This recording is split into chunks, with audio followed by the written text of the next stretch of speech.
Most of us are familiar with God giving Moses the Ten Commandments. But have you ever seen this and realized it also shows how God will save us from the law he just wrote? If not, this video is for you.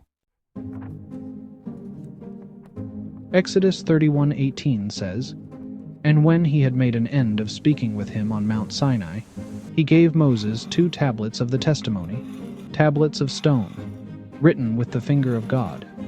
God has made the tablets, written the commandments on the front and back of each. And before he's done, the people have already built a golden calf, or false god. The calf wasn't a random choice either. The bull was a god worshipped in Egypt."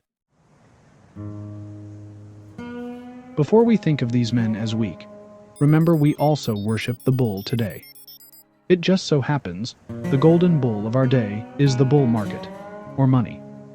Remember when Jesus said in Matthew 6:24, "No one can serve 2 masters, for either he will hate the one and love the other, or else he will be loyal to the one and despise the other. You cannot serve God and mammon." In case we missed the important clue that God had made the tablets and written the law, it's repeated in Exodus 32:15 and 16. "And Moses turned and went down from the mountain, and the 2 tablets of the testimony were in his hand. The tablets were written on both sides. On the one side and on the other they were written. Now the tablets were the work of God, and the writing was the writing of God engraved on the tablets." Okay, so what's the big deal? Moses, or man, carried the law of God off the mountain. And what did Moses do?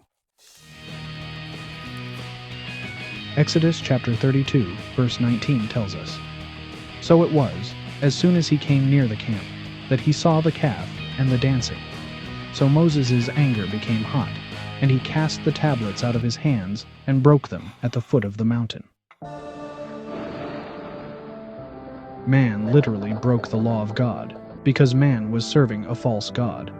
When Aaron is confronted, he responds like Adam and Eve in the garden, blaming someone else. Aaron pleads his case in verses 22 to 24. "So Aaron said, 'Do not let the anger of my Lord become hot. You know the people, that they are set on evil. For they said to me, Make us gods that shall go before us. As for this Moses, the man who brought us out of the land of Egypt, we do not know what has become of him. And I said to them, Whoever has any gold, let them break it off. So they gave it to me, and I cast it into the fire, and this calf came out.'" It's then Moses draws a line in the sand and asks whoever stands with God to come to him. Only the tribe of Levi comes to God's side. Then Moses unleashes them on the other 11 tribes, and nearly 3,000 people die.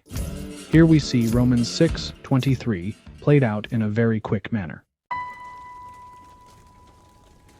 This will be completely reversed on Pentecost, when 11 of the 12 disciples stand with God, and one, Judas, betrayed him. Then Peter will give a sermon, and about 3,000 people will be saved. Fast forward to the end of Exodus 33, and we see Moses asking to see the glory of God. God put Moses on a rock, then passed by, covering Moses with his hand while letting him see his back. Why did God hide his face? Had Moses seen the face of God, he would have died. After seeing the glory of God, look at what God has Moses do next in Exodus chapter 34, verse 1. "And the Lord said to Moses, Cut 2 tablets of stone like the first ones, and I will write on these tablets the words that were on the first tablets which you broke." How? Do you see what just happened?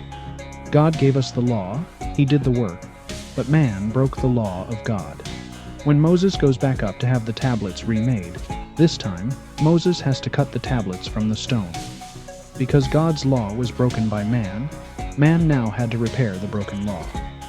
God would write it, since he is the only being that can set the law. But Moses, having to cut the tablets himself, represents Jesus in flesh doing the work of the law. A man broke the law, and so a man had to restore the law.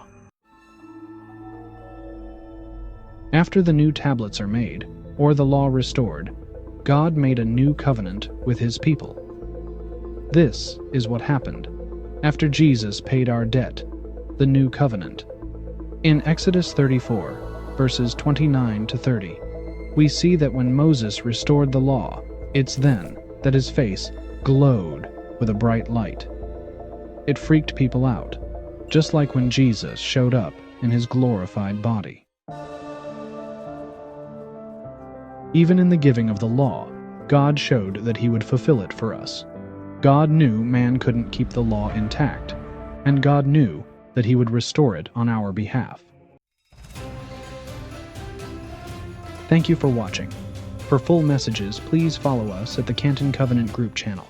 Thank you, and have a blessed week.